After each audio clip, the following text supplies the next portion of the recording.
أعوذ بالله من الشيطان الرجيم. بسم الله الرحمن الرحيم.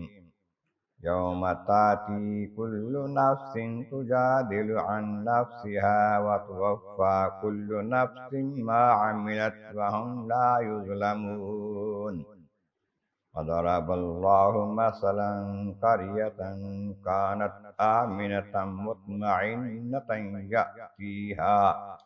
يأتيها رزقها رغدا من كل مكان فكفرت بأنعم الله فأذاقها الله لباس الجوع والخوف بما كانوا يصنعون. صدق اللہ العظیم. حمد و ثناء رب کریم اور درود و سلام بر سید خیر الانام کے بعد سورۃ النحل کی آیت نمبر 111 اور 112 تلاوت کی گئی ہیں، جو 14ویں پارے کے 21ویں رکوع میں ہیں. اس سے پہلی آیتوں میں بتایا گیا وہ لوگ جو کفر پر جمے رہے، ان کے دلوں پر، کانوں پر، آنکھوں پر موریں لگا دی گئیں. ضرور وہ آخرت میں خسارے میں ہوں گے، نقصان میں ہوں گے.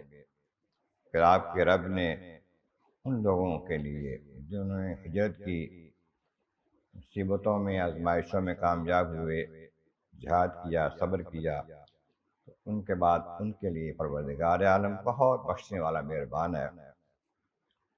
اب قیامت کا ایک نقشہ بیان کیا جا رہا ہے کہ وہ دن اللہ تعالیٰ بخشنے والا ہوگا. کس دن؟ جب کہ یوم یاتاتی کل نفس، ہر شخص، ہر جان آئے گی، تجادل عن نفسہا، اپنی ذات کے بارے میں ہی کوشش کرتی ہوگی، بحث کرتی ہوگی. ہر شخص اپنے بارے میں ہی سوچتا ہوگا، نفسی نفسی کا عالم ہوگا. توفیٰ کل نفس ما عملت، اور ہر جان کو پورا پورا بدلہ دیا جائے گا اس کے اعمال کا. ہم لا یظلمون، کوئی ظلم نہیں ہوگا، کسی کے ساتھ زیادتی نہیں ہوگی. نہیں یہ ہو سکتا ہے کہ نیکوکاروں کو نیکیوں کا بدلہ زیادہ دیا جائے، یہ ظلم نہیں ہے، مہربانی ہے. لیکن کسی ظالم کے ظلم سے زیادہ عذاب نہیں دیا جائے گا، کم ہو سکتا ہے، مہربانی ہو جائے.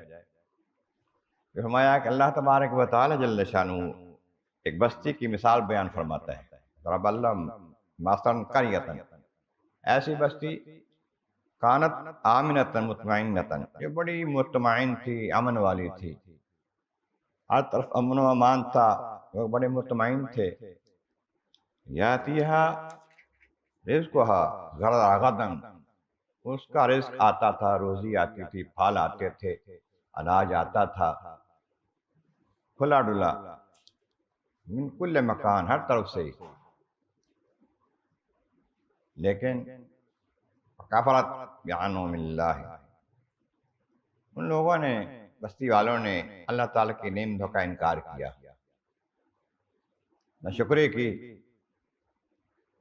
اذاقہ اللہ لباس الجوع، اللہ تعالیٰ نے انہیں، بستی والوں کو، بھوک کا لباس چکھایا، وہ اس کا پہناوا، بھوک پیاس.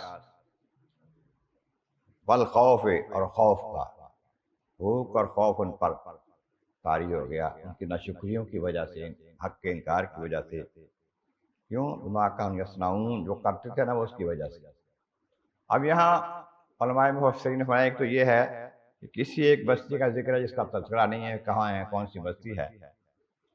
دوسری بات کہتے ہیں کہ اس کا ایک تو کسی اور بستی کی مثال دے کے مکہ والوں کو سمجھایا، تمہارے یہاں بڑا امن و امان تھا، خانہ کعبہ کی وجہ سے لوگ تمہارا بڑا احترام کرتے رہے صدیوں سے، ہزاروں سالوں سے. آس پاس ڈاکو، لٹیرے ہر کسی کا لوٹ لیتے ہیں، لیکن مکہ والے جو ہیں ان کا بڑا لحاظ کرتے ہیں، خانہ کعبہ کی وجہ سے احترام کرتے ہیں ان کا.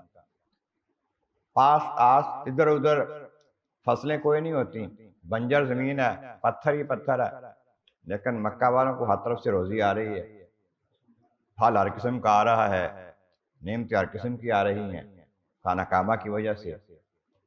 لیکن جب انہیں کہا جاتا ہے اللہ تعالیٰ کو مانو تو مانتے نہیں ہیں، پتھروں کو بتوں کو پوجتے ہیں۔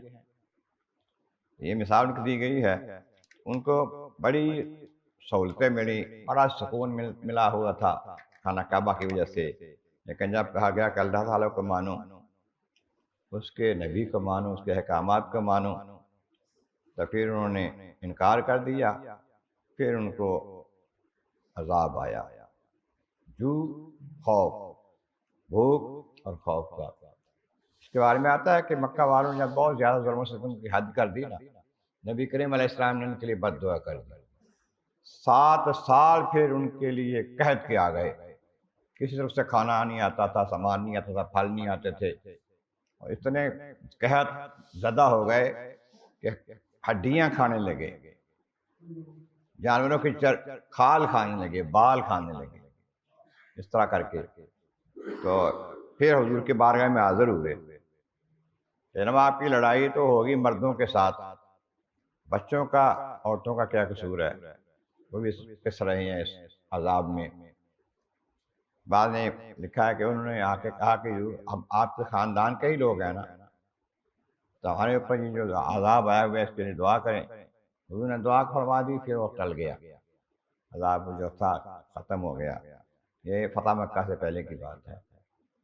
تو اس کے بعد مکہ جب فتح ہو گیا، اس سے پہلے ان کے بارے میں یہ تھا کہ ایک تو بھوک انہوں نے ساری تھی نا، ایک خوف بھی ان میں بتایا جاتا تھا کہ اب مسلمان طاقتور ہو گئے ہیں، ہم پر حملہ نہ کر دیں، یہ خوف ان بتایا جاتا تھا۔ یہ تھا سارا کچھ ان کے اپنے کاموں کی وجہ سے، کرتوتوں کی وجہ سے، نافرمانی کی وجہ سے، حق کی مخالفت کی وجہ سے تھا۔ اس کے بعد پھر اگلی آیتوں میں مزید تذکرہ اسی حوالے سے ملتا ہے، انشاءاللہ تعالیٰ عرض کریں گے۔ اللہ تبارک و تعالیٰ کی بارگاہ عالیہ میں مولا کریم محبوب کریم کا صدقہ قرآن کریم کا فہم اور اعمال صالح نصیب فرما۔ وآخر دعوانا ان الحمد للہ رب العالمین۔